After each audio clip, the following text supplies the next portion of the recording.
Okay, so a lot of you have asked me about audio mix minus and how it works in a live streaming setup. So today I thought I would actually diagram this out and kind of talk you through everything that happens when we're doing an audio mix minus setup in a live stream.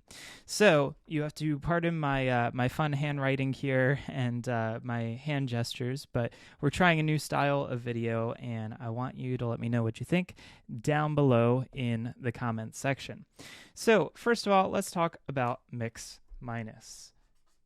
So mix minus is typically used when we need to send an audio return feed in a live stream back to someone who is called in virtually.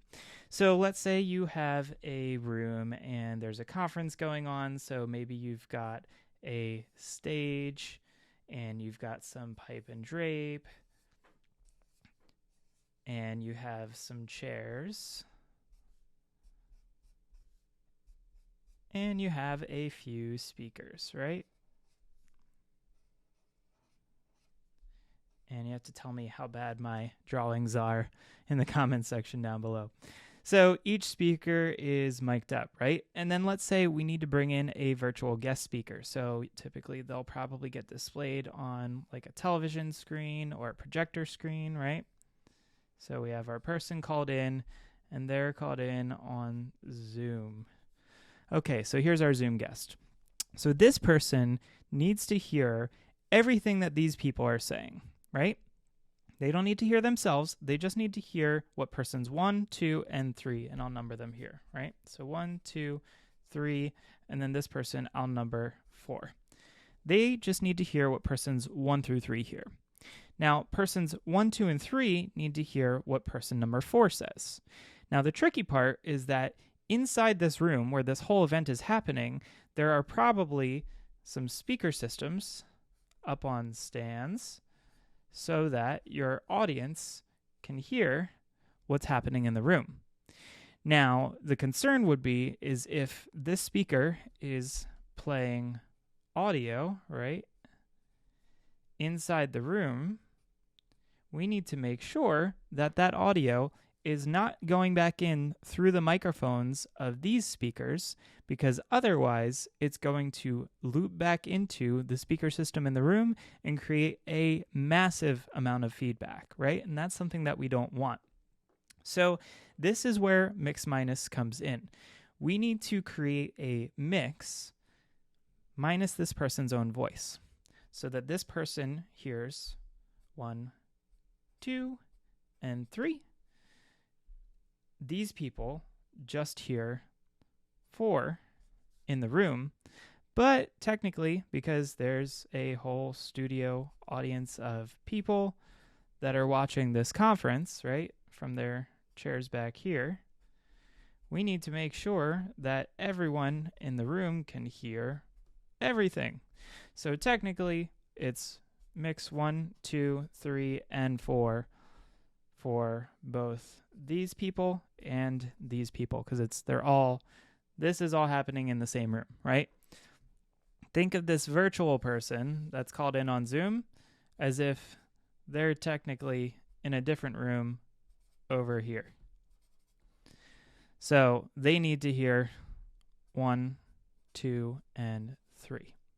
All right? So this is kind of the signal flow of where everything has to go. Now, the tricky part with making sure that the speaker in the room doesn't run into that whole feedback issue is, one, you have to place the speakers in the right position. And this is why I recommend always hiring a really good audio technician, because they will make sure of that.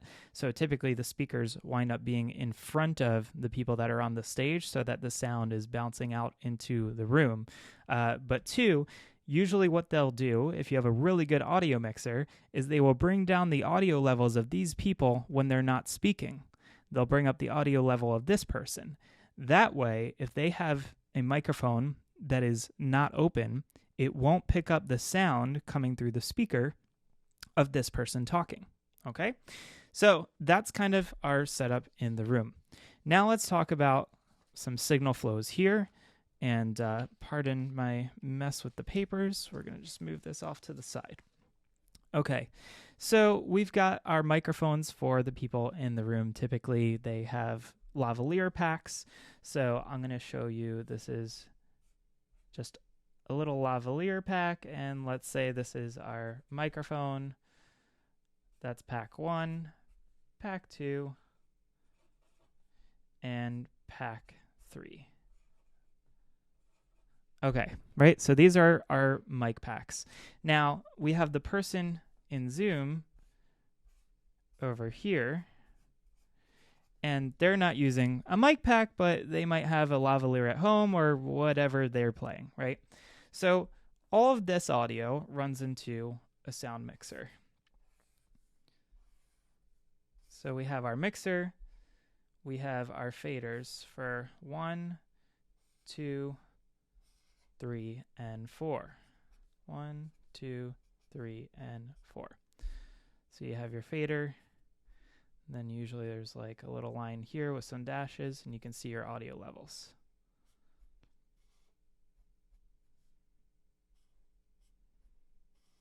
And again, this is why I always recommend bring an audio person to do this so that you can focus on the live stream. So mic 1 is going here, mic 2, mic 3, and then our Zoom person, audio has to go to 4. So how do we do that? Well, this is usually coming out of a laptop, right? So this is our laptop. This is my terrible drawing. So the laptop will usually have a headphone jack, right?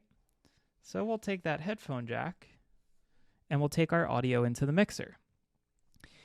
Now, for getting the image of this person out of the laptop, we'll take an HDMI cord and maybe convert it or run it to SDI, but eventually this is going to hit your big TV screen or projector screen in the room, or it might go into your switcher first. However you run that, it's going to be different for everyone.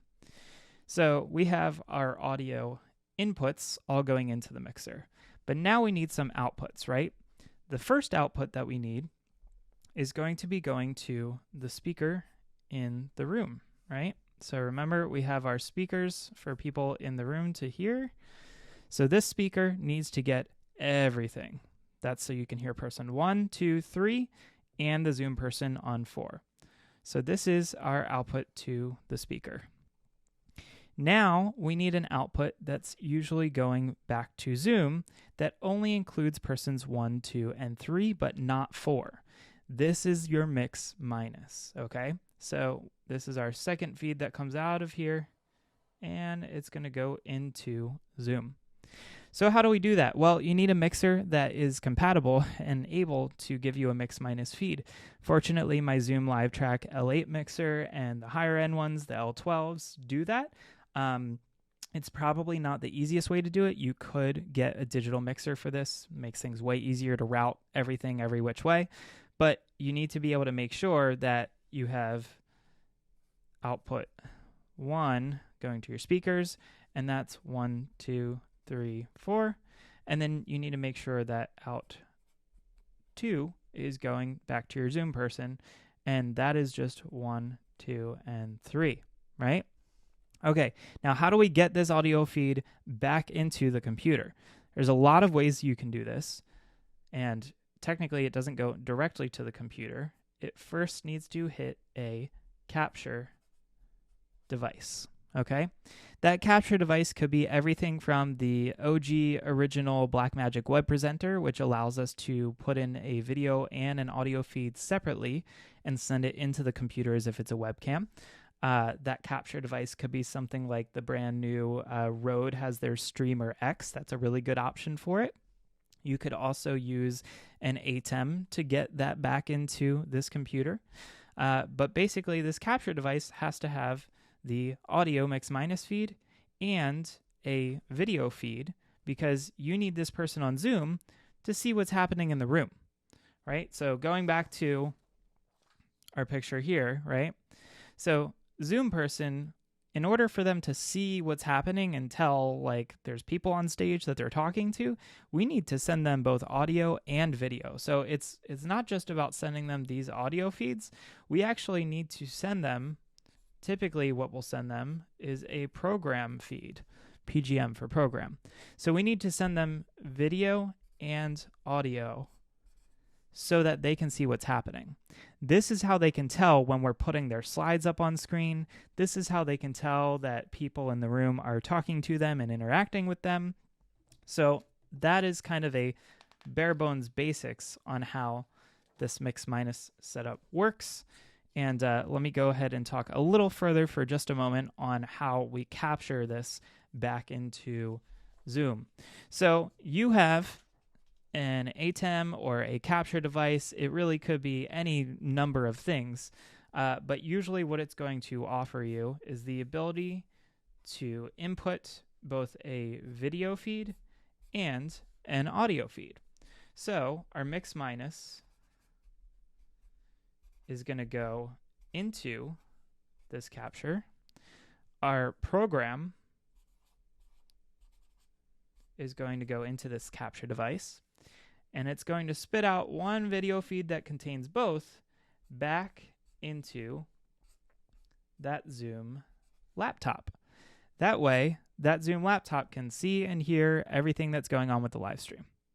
Now, this has to stay separate from your ATEM. So if you are a live streamer, this all stays outside of the live stream that your audience is seeing on the audience side. So you still have an ATEM Mini Extreme or whatever you want that has your camera 1, camera 2, camera 3 feed going into it, and a USB-C out to your live streaming laptop or whatever you're using to stream out to. So this is a totally separate, self-contained ATEM and capture setup from your mix minus setup. That is just supporting the Zoom person.